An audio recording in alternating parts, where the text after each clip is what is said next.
So far, when we talked about gradient descent and gradient ascent, we had the step size parameter eta that we just assumed to be given.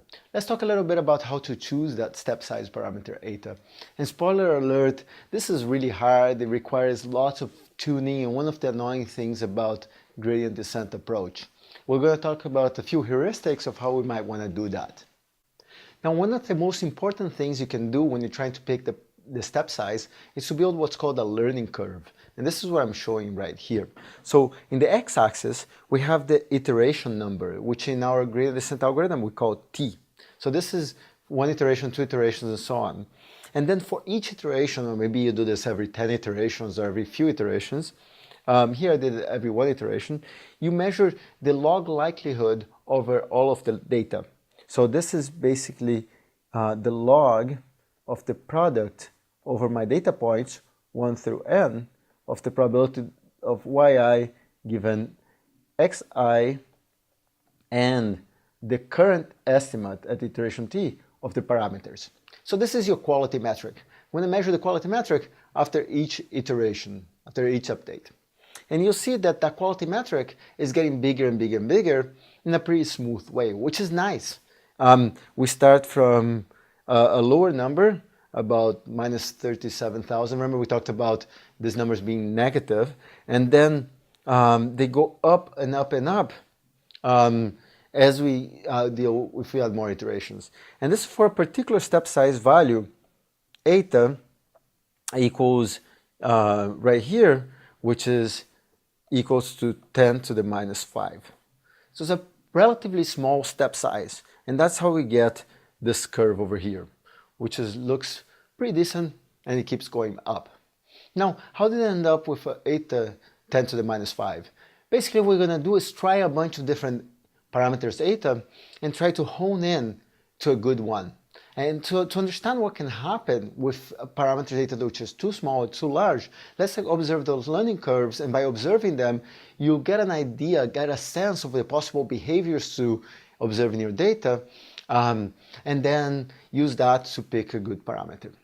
Now, for 10 to the minus 5, I called it a little small because, as you can see, the curve is still going up after 50 iterations. So maybe one thing to think about is that we need to do more than 50 iterations in this case. So that's another thing to observe. Not only are we picking eta, we're thinking, when are we done? What's the stopping criterion? And here the curve is still going up, so we should keep going. Now, what would happen if you pick an eta that's too small? So now let's observe two curves. The top one is the one we just observed, where the eta has value 10 to the minus 5. And the green curve is eta is 10 times smaller. Eta is 10 to the minus 6. And what we observe, there's two smooth curves, but the 10 to the minus 5 goes much quicker and gets to a higher likelihood value. So here again, we're plotting L of WT, getting to a higher likelihood value than the 1 to 10 to the minus 6. 10 to the minus 6 is still going. It's just a really small step size, so it's climbing up the hill that we had in really small steps. So it's going to take a long time to get to the top of the hill. Eventually it will, but it's going to take a long time. So you see, if you were to try these two parameters and plot, you see the 10 to the minus 5 is probably a better parameter than 10 to the minus 6. So that's a good thing. So you got 10 to the minus 5, it's looking pretty good. Maybe you want to try something a little bit larger. So if you try something larger, you're taking bigger steps towards the top of the hill. So here I'm comparing what happens if I try eta, step size 10 to the minus 5, as opposed to this other cyan curve, which is eta being 1.5 times 10 to the minus 5.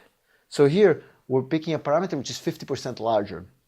And you see it's really interesting behavior. You know, observe this behavior a lot in practice.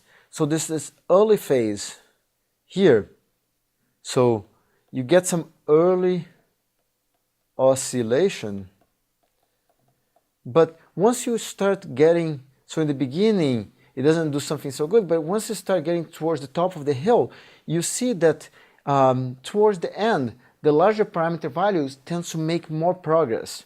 So smooth, so this has, cyan has smooth, faster progress at the end.